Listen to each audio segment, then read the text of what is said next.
आप सभी का बहुत बहुत स्वागत है मेरे इस वीडियो में। हाँ, यह वीडियो आप बहुत अच्छे चुने हो, आपकी जिंदगी बदल देगी। मगर यह वीडियो अधूरा मत छोड़ना, यही आपकी वीडियो ताला खुलेगी। मगर अधूरा मत छोड़ना यह वीडियो। चलो चालू करते हैं। उससे पहले मेरे चैनल पर नए हो तो चैनल को सब्सक्राइब कर लो, द प्रिंस वॉइस चैनल को। रविवार के दिन पड़ रही है इस गुप्त नवरात्रि की महानवमी की तिथि। पूज्य गुरु जी ने कहा कि इस दिन अगर आप ये लौंग वाला उपाय कर लेते हैं, या फिर एक लोटे जल वाला उपाय कर लेते हैं, या फिर एक दीपक वाला उपाय कर लेते हैं, तो आपके शरीर के रोग समाप्त होते हैं, आपके घर की आर्थिक स्थिति समाप्त होती है, दुर्भाग्य का अंत होता है, माता लक्ष्मी की कृपा प्राप्त होती है, घर में धन की बरकत होती है। पूज्य गुरु जी ने कहा कि आपके जीवन में सुख समृद्धि तथा वैभव को बढ़ाने के लिए आपको इस महानवमी की विशेष तिथि में इन तीनों में से कोई भी एक उपाय जरूर कर लेना चाहिए।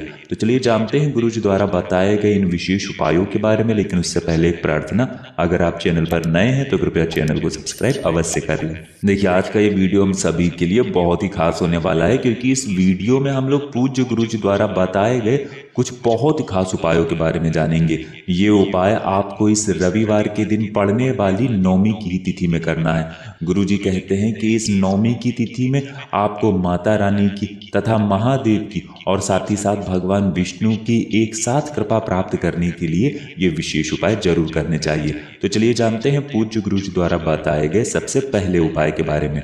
देखिए, इस उपाय के लिए आपको एक लोटा जल ले लेना है। लोटा आपको तांबे का लेना है और जल आपको अपने किचन से ही लेना है। फिर इसी के साथ आपको ले लेनी है 7 लौंग।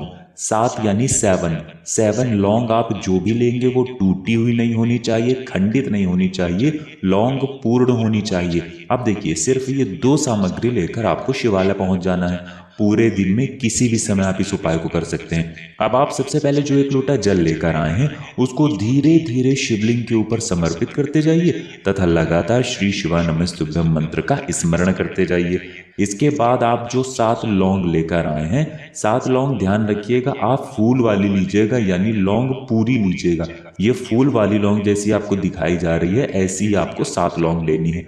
अब ये लौंग आपको माता अशोक सुंदरी वाले स्थान में समर्पित करना है।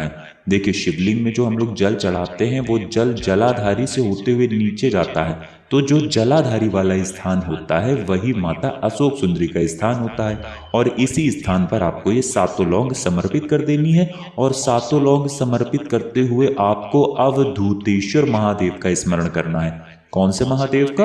अवधूतेश्वर महादेव का स्मरण करना है। उनसे अपने रोग को समाप्त करने की प्रार्थना करनी है, अपनी बीमारी को दूर करने की प्रार्थना करनी है और ये लौंग आपको समर्पित कर देना है। इसके बाद 1 या 2 मिनट वहीं पर बैठकर आपको श्री शिवा नमस्तुभ्यम मंत्र का स्मरण करना है और फिर से ये 7 लौंग उठा लेनी है और आपको अवधूतेश्वर महादेव से प्रार्थना कर लेनी है कि हे मेरे अवधूतेश्वर महादेव, इन लौंग को औषधि स्वरूप बना दीजिए।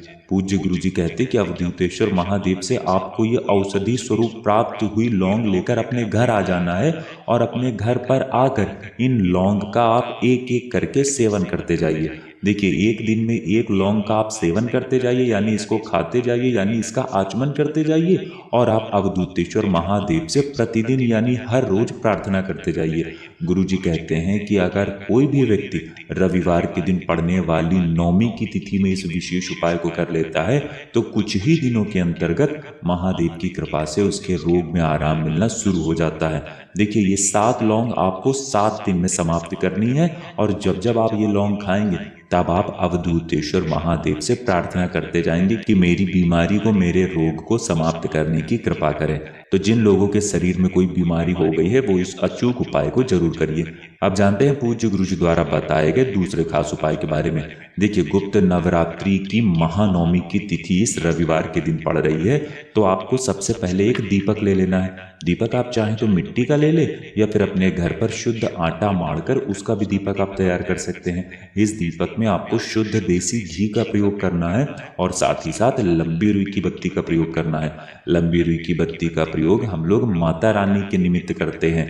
लंबी रुई की बत्ती का प्रयोग करने से ही हमारे जीवन में सुख समृद्धि का वास होता है, धन धान्य की वृद्धि होती है तथा हमारे सारे कार्य बनने प्रारंभ हो जाते हैं। ये दीपक आपको माता रानी के सामने प्रज्वलित करना है। लेकिन सबसे पहले आप एक काम करिएगा, माता रानी के सामने आप थोड़े से चावल के दाने डाल दीजिएगा।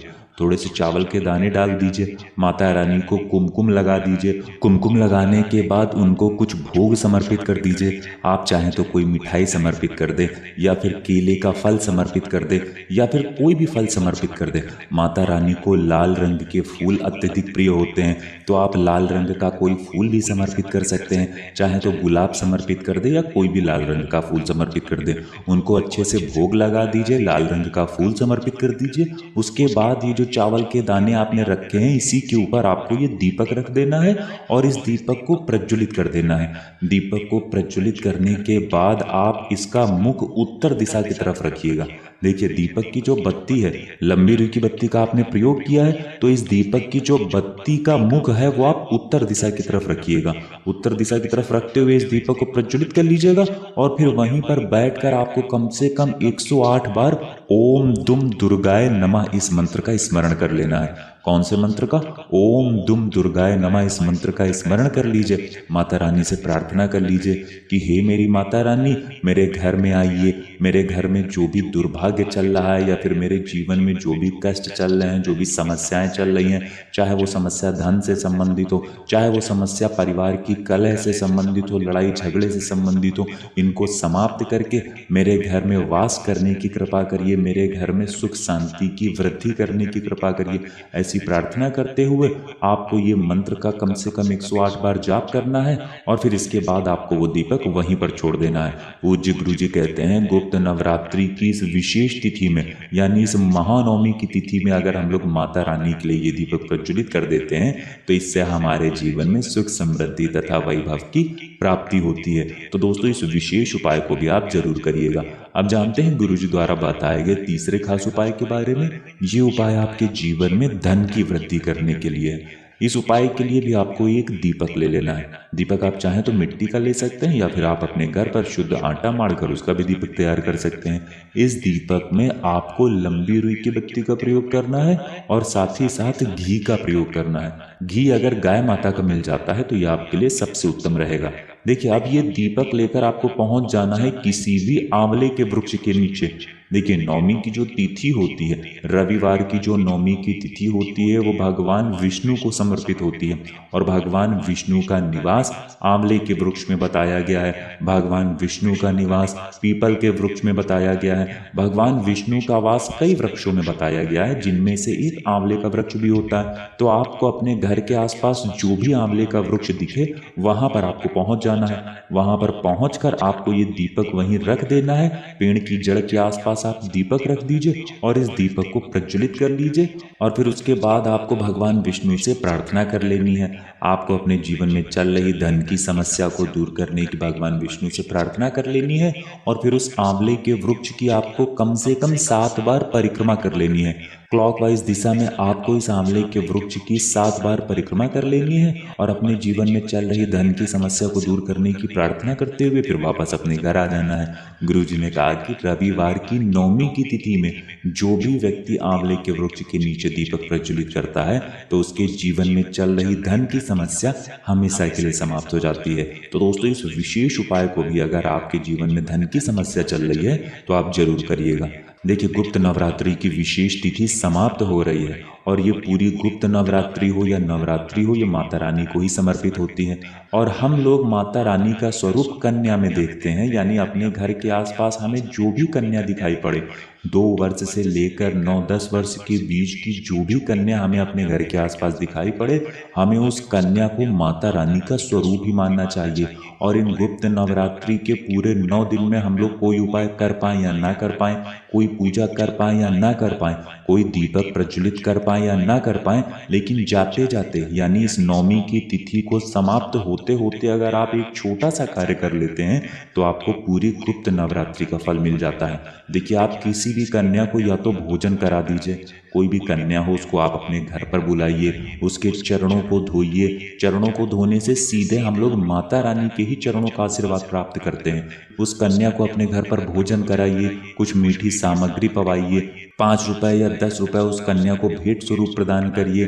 पूज्य गुरु जी कहते हैं कि जो भी व्यक्ति नवरात्रि के या गुप्त नवरात्रि के विशेष दिनों में कन्या को इस प्रकार से कोई मीठी सामग्री समर्पित करता है या कुछ भेंट करता है तो वो सीधे हमारी माता रानी को ही प्राप्त होता है। माता रानी कन्या के स्वरूप में ही आकर हमें आशीष देती हैं, हमें वरदान देती है। इसलिए अगर आप गुप्त नवरात्रि के इन दिनों में कुछ कर पाए हो या ना कर पाए हो, लेकिन ये छोटा सा कार्य कर लेते हैं तो आपके जीवन में माता रानी की अनन्य कृपा आपको मिलना प्रारंभ हो जाती है। तो दोस्तों, ये थे पूज्य गुरु जी द्वारा बताए गए कुछ बहुत ही खास उपाय। अगर आपको जानकारी अच्छी लगी हो तो वीडियो लाइक करिएगा। मिलते हैं फिर एक नए वीडियो के साथ। सब्सक्राइब करना ना भूले मेरे चैनल को, द प्रिंस वॉइस चैनल को।